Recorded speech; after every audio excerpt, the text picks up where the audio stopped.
Hello everyone, Michael Dubon here, your resident YouTube MFA, that's Masters of Fine Arts and Creative Writing.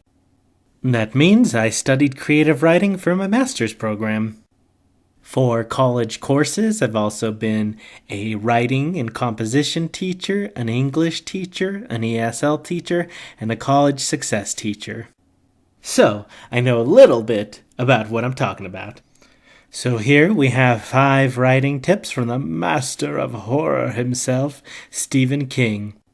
And if you like this video, please like and subscribe, as that's one of the primary ways you can support me.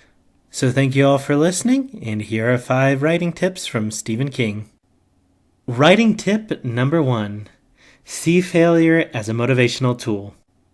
By the time I was 14, the nail in my wall would no longer support the weight of rejection slips impaled upon it. I replaced the nail with a spike and went on writing. Stephen King. So, what King means by this is he put a nail on his wall to hang rejection slips. Each rejection was a reminder to keep trying. As a writer, expect to get rejected again and again. King was submitting to literary journals and literary magazines and getting those continual rejection slips, but he kept on working. And that goes to show that successful writers are the ones who persist, who keep writing, and who keep submitting to be published.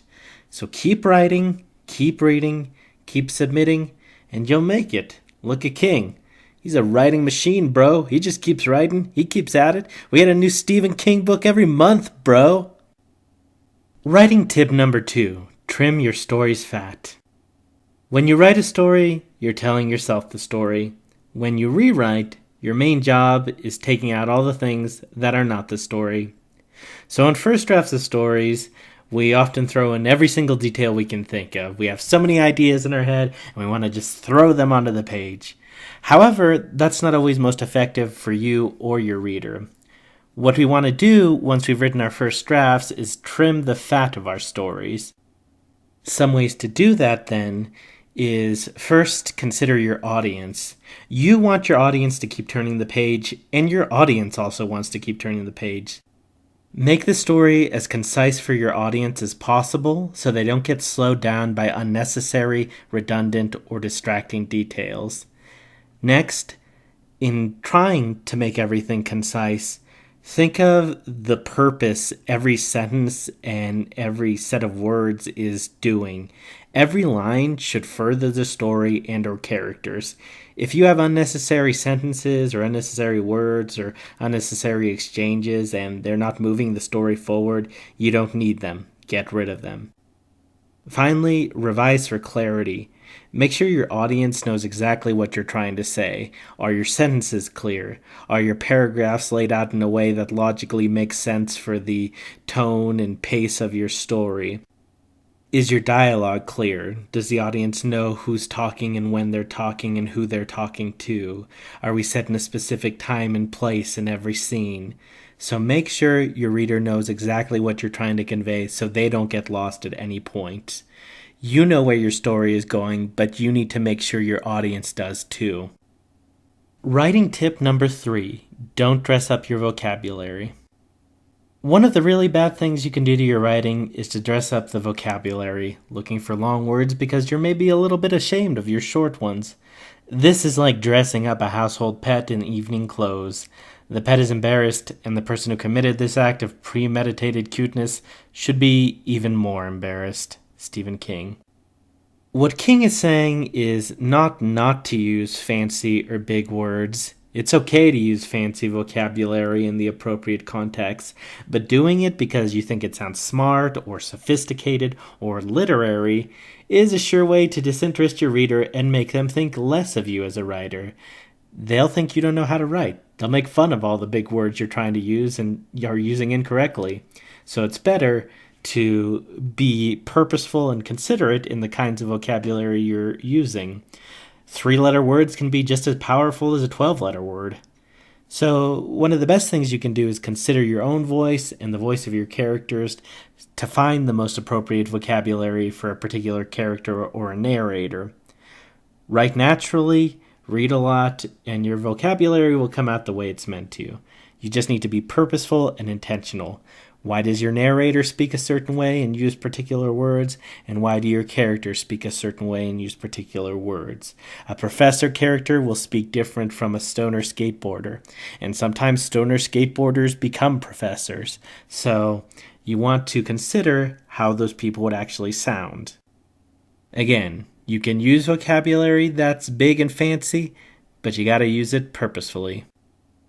Before we go on to our next tip, if you could just please like and subscribe this video if you're enjoying it, that would be a huge help to me because that's one of the best ways y'all can support me. So I really appreciate you listening, and so I create more content. Please support me in this way. Thank you all. Tip number 4, avoid adverbs. I believe the road to hell is paved with adverbs. To put it another way, they're like dandelions. If you have one on your lawn, it looks pretty and unique. If you fail to root it out, however, you find 5 the next day, 50 the day after that, and then, my brothers and sisters, your lawn is totally, completely, and profitably covered with dandelions. By then, you see them for the weeds they really are, but by then, it's too late. Stephen King. Adverbs are words that help verbs, typically ending in ly. For example, the man angrily cried. However, they're often unnecessary and they slow your prose down. Instead of using an adverb, what you can use is a strong verb to describe, for example, the way the man cried. The man sobbed. The man wept. The man bellowed. Any of those options are more descriptive and more clear and more to the point than the man angrily cried. So it's always better to use a precise verb rather than an adverb. If you use a strong verb, you find you won't even need an adverb. But sometimes, maybe you do need an adverb. Adverbs exist for a reason, and maybe sometimes they're absolutely necessary. So when you do use them, make sure they're purposeful and intentional and you have no other way of substituting a strong and precise verb for them.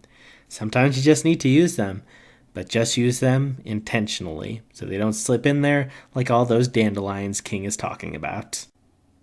Tip number 5. Paragraphs say a lot about your writing. Paragraphs are almost as important for how they look as for what they say.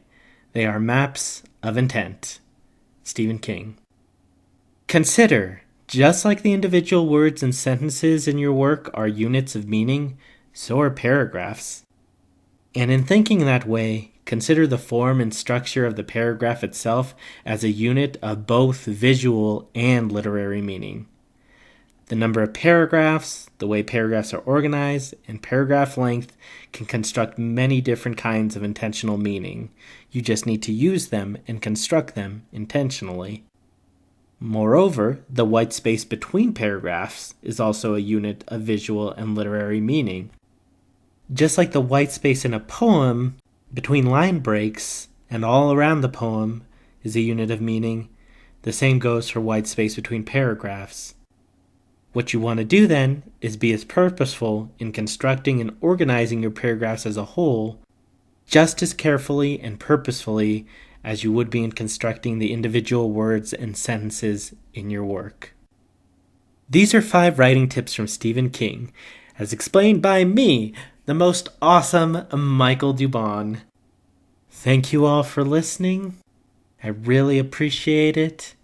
And again, I would very much appreciate your support in whatever way you can provide. Like this video and subscribe to my channel for more awesome Simply Lit content. Thanks again, everybody. Wishing you a good day.